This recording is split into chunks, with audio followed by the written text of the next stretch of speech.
So these are the basic things you need in order to make the bangus paste.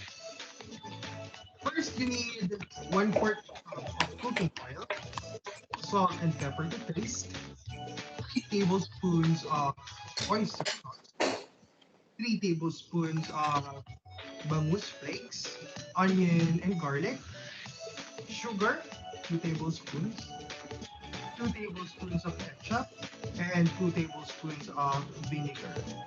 Now you have to make sure that the pan is hot enough before pouring in the 1/4 cups of cooking oil. You may use vegetable oil or olive oil for healthier options.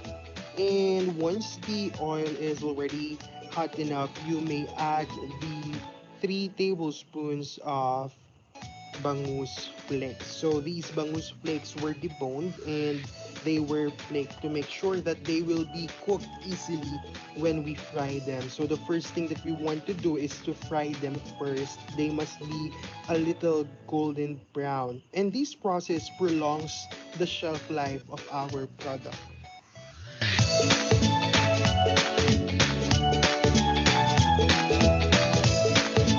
Now we just have to continue sauteing our bangus flakes until it's quite golden brown, and we can add enough amount of garlic. 2 to 3 cloves of garlic will be enough because we won't want our spices to be overpowering. And we just have to saute it continuously until the garlic are quite brownish in color.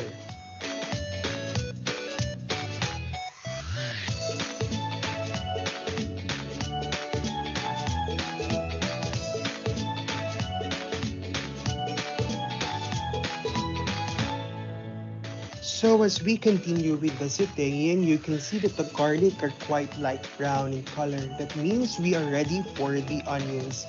With our onions, we want this to be freshly chopped.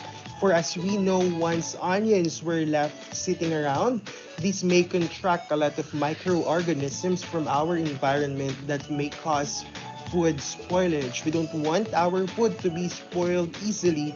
And you have to make sure as well that these onions were cooked thoroughly to make sure that the viruses were eradicated with the heat. You know that the onions were already cooked when you have that semi-translucent consistency. Now that we already have the semi-translucent consistency of our onions, we can add pepper and salt. You may add as much pepper as you want, and the same thing goes with our salt. But as for me, I will only put some salt and have it adjusted later on. That would be a lot easier.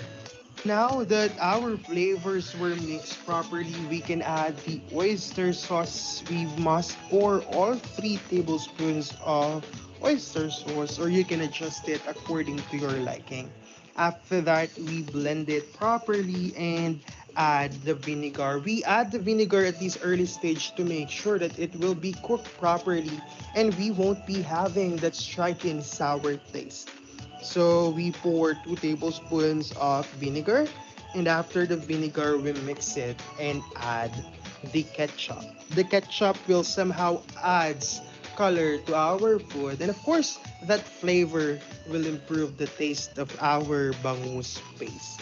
So we mix the ketchup properly to have an even color and blend all of the flavors, and now you can add the sugar. The sugar somehow gives sweetness and balances the spices that we added to our food, and we want it to simmer a bit to make sure that all flavors will be blended well.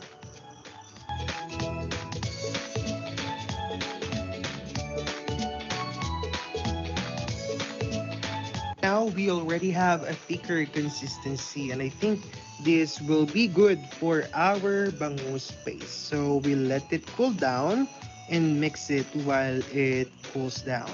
We now have our finished product, our bangus paste. This will be a perfect replacement for the shrimp paste, and you can use these as dips or add this to your daily meal as an appetizer.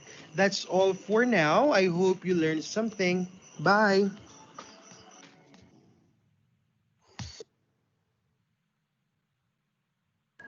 Ayun siya, ma'am.